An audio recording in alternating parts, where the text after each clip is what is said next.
بندہ تاجر تھا، مالدار تھا، صاحب جائیداد تھا، بندہ فوت ہو جاتا ہے، بندہ مر جاتا ہے، اللہ کریم کی بارگاہ میں پہنچ جاتا ہے۔ موت تو ہر کسی پہ آنی ہے، یہ بندہ اللہ کی بارگاہ میں پہنچ جاتا ہے، نامہ اعمال اس بندے کا اللہ کے سامنے ہے، اللہ تعالیٰ اس کے نامہ اعمال پہ نظر رحمت فرماتے ہیں۔ نظر رحمت فرما کے اللہ کہتا ہے میرے بندے سامنے کھڑا ہو جا، یہ اللہ کے سامنے کھڑا ہو جاتا ہے۔ اللہ فرماتا ہے میرے بندے بتا تو نے زندگی گزاری، یہ تو بتا زندگی میں تو نے کوئی ایسی اچھائی کی ہو جسے تو بھی اچھائی سمجھتا ہو، ذرا آج فرشتوں کے سامنے وہ اچھائی ذکر کر تاکہ فرشتوں کو بھی پتہ چل جائے تو زندگی میں اچھائیاں کرتا رہا، زندگی میں بھلائی کرتا رہا۔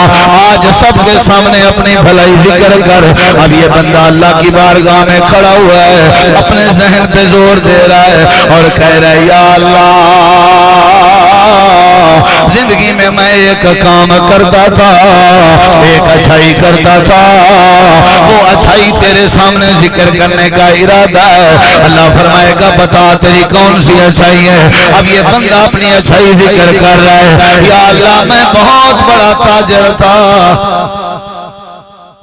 اچھائی دیکھیں اس نے یہ نہیں کہا میں بہت بڑا نمازی تھا، پرہیزگار تھا، نہیں، ٹھیک ہے پرہیزگار ہونا نیکی ہے، اچھائی ہے، لیکن اس کا اپنی ذات کو فائدہ ہے، دوسرے کو نہیں ہے۔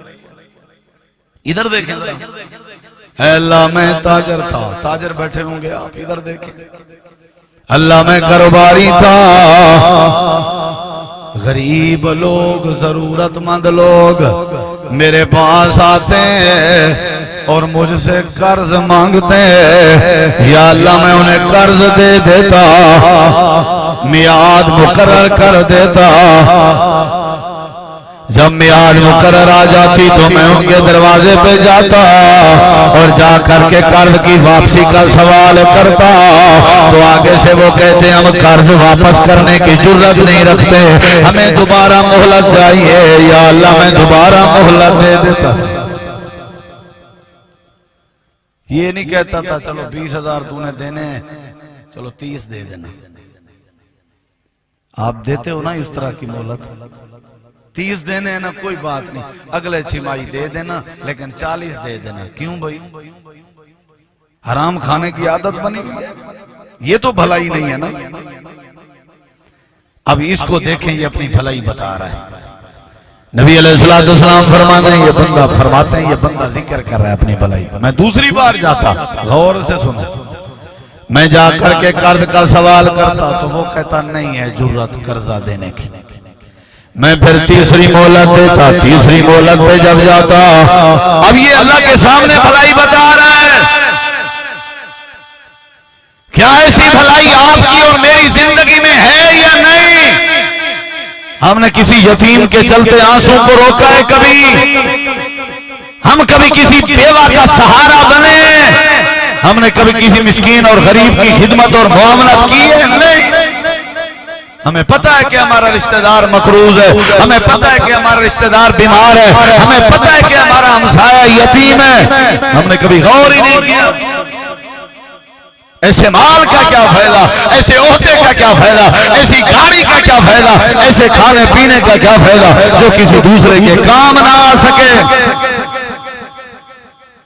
اب یہ بندہ کہہ رہا ہے یا اللہ جب تیسری دفعہ میں جاتا تو وہ بندہ جس نے قرضہ مجھے دینا ہوتا وہ پتہ کیا کرتا؟ ادھر دیکھ، اب یہ اللہ کو بتا رہا ہے، یا اللہ جب میں تیسری بار جاتا وہ بندہ مجھے کہتا میرے پاس قرض دینے کی جرت نہیں ہے، میرے چھوٹے چھوٹے بچے ہیں، میں صاحب عیال ہوں، غریب سا بندہ ہوں، اگر شفقت ہو سکے تو قرض معاف کر دیجئے، اگر معاف نہیں کر سکتے تو مہلت دیجئے، میں زندگی میں کوشش کروں گا کہ قرضہ چکا جاؤں گا۔